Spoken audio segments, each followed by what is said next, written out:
इसका inverter on करते हैं। तो हमने जो है यहाँ से इन्वर्टर दबाया, ये हमारी यहाँ पे बैकअप पे लाइट आ गई है। हमारी जो है इसकी लाइट जल चुकी है और इन्वर्टर ऑन हो गया है। और इसका हम टाइमर चालू करते हैं। देखिए हमारा ये टाइमर भी चालू हो गया है। और देखिए जो पीछे का इन्वर्टर का प्लग हमने यहाँ पे निकाल के रखा हुआ है और वहाँ से जो है अभी डायरेक्ट जो है हमारा चल रहा है।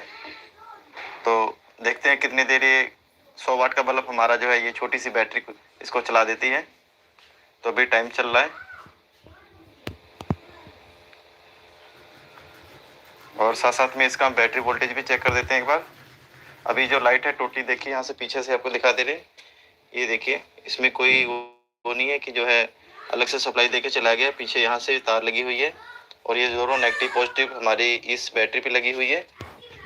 और हमारा जो है ये पूरा सिस्टम यहाँ पे लगा हुआ है 100 वाट का बल्ब के साथ। और यहाँ पे आपको इसकी बीच बीच में वोल्टेज भी दिखा दे रहे हैं।